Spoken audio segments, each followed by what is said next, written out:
All right, and we're back. Nate Helming Athletics, here again to talk about running. In this video, I want to talk a bit about our arm swing.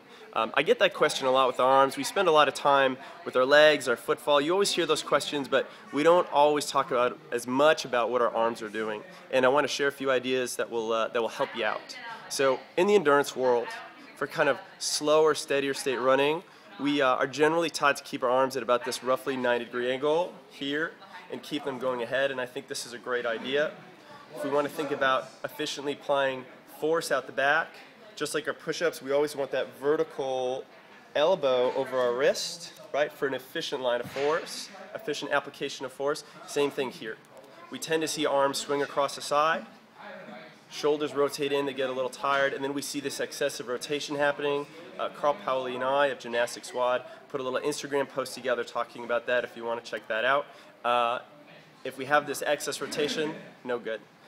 So once we have this, we realize that we're going straight back. How big should our arms be? Well, it's very easy. Our arms should always match our legs. When I'm running slow, I see just a little bit of extension out the back with my hip.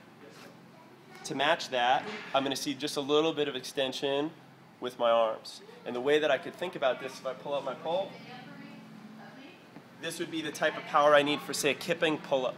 Just a little hip extension, pull.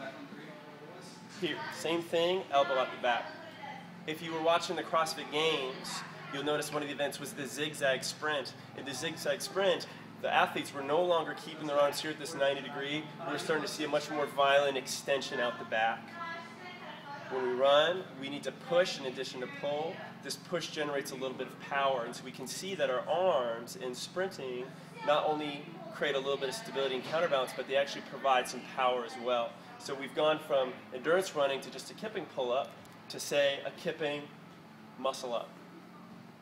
We see that big violent extension out the back. We're getting a little bit more power there, and I want to allow that to happen. It's a natural thing the body wants to do. So arm swing, how big should they be? It depends on the type of running you want to do. If I'm doing endurance running, I'm going to keep them here at about 90 degrees. If I'm starting to sprint, get a little bit bigger, I'm going to let them open up a little bit more. A good expression of pushing, more power, we like that. Either way, I want that efficient application of force, that straight line. I don't want to see those arms come across the body, straight up and back. There you have it, kipping pull-ups, muscle-ups, running arm swing. Until next time.